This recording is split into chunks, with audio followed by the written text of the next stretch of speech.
৫ August ২০২৪। কেউ বলেন গণ অভ্যুত্থান, কারো কাছে লাল বিপ্লব, কারো কাছে বাংলা বসন্ত। গত বছরের এই দিনে গণ আন্দোলনের মুখে দেশ ছেড়ে পালিয়েছিলেন স্বৈরশাসক শেখ হাসিনা। জনরোষ থেকে বাঁচতে পালিয়ে গেছেন প্রভাবশালী সব মন্ত্রী, সংসদ সদস্য, ছাত্র জনতার রক্তে হাত রাঙানো পুলিশ বাহিনীর সদস্যরা। এই দিনে কারফিউ ভেঙে রাজপথে নেমে আসে জনস্রোত। ভোটারবিহীন নির্বাচনে ক্ষমতায় চেপে বসা আর বিরোধী মতের মানুষ নিধনের সকল কূটচালের পরিসমাপ্তি ঘটে হাজারো ছাত্র জনতার রক্তস্নাত বিজয়। প্রধানমন্ত্রীর বাসভবন, গণভবন আর প্রধানমন্ত্রীর কার্যালয় সত্যিকারেই হয়ে যায় জনতার। মুহিবুল্লাহ মুহিবের রিপোর্টে বিস্তারিত।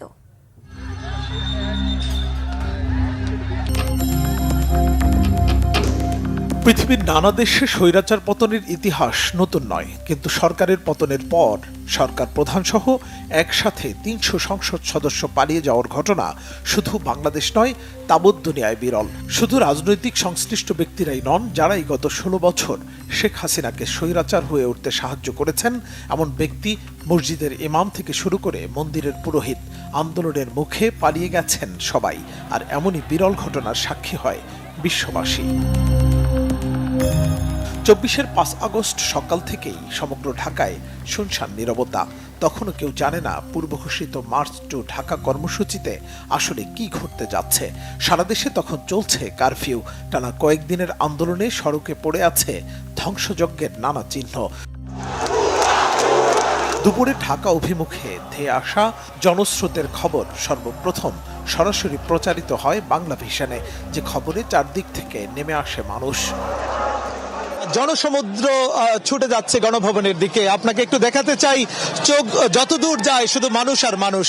আমরা বনানীর থেকে ঠিক এই মিছিলের পেছন যে কোথায় সেটি আসলে কারো পক্ষেই বলা সম্ভব নয়, কারণ আমরা কারো কাছে শুনেছি এই মিছিল টঙ্গী পর্যন্ত, কারো কাছে শুনেছি এটি তার চেয়েও বেশি।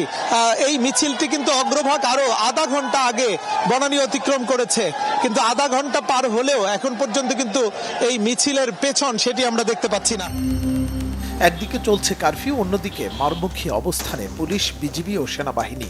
যাত্রাবাড়ি, চানখাতপুল, কেন্দ্রীয় শহীদ মিনার চত্বর, শাহবাগ, আমিনবাজার ও মোহাম্মদপুরে তখনও চলে পুলিশের নির্মম গুলিবর্ষণ।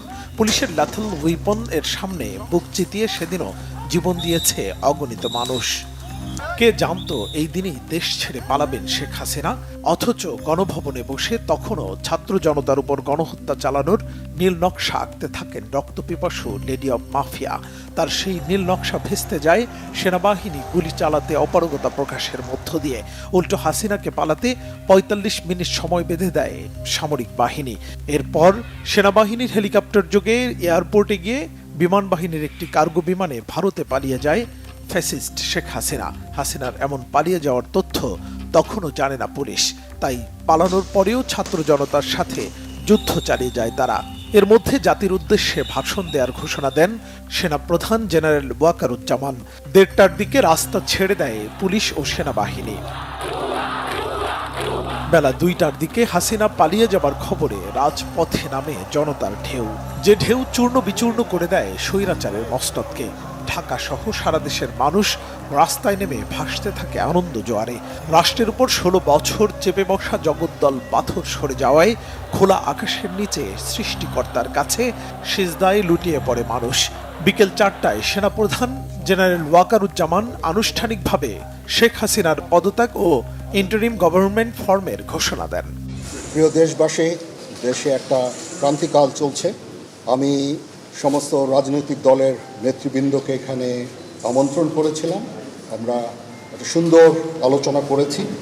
আমরা এখন মহামান্য রাষ্ট্রপতির কাছে যাব, যে এই ইন্টারিম গভর্নমেন্ট ফর্মের ব্যাপারে ওনার সাথে আলোচনা করে আমরা একটা ইন্টারিম গভর্নমেন্ট ফর্ম করে দেশ পরিচালনা করব।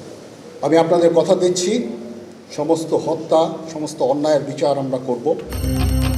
এভাবেই স্বৈর শাসনের শৃঙ্খল থেকে মুক্ত হয় বাংলাদেশ। বুক ভরে স্বস্তির নিঃশ্বাস নিতে থাকে মানুষ। মাত্র ২.৫ সপ্তাহে ছাত্র জনতার রক্তকারি দিয়ে ঢাকা এবং সারা দেশের রাজপথে লেখা হয় এক বিরল ইতিহাস। মুহিবুল্লাহ মুহিব, বাংলা ভিশন, ঢাকা।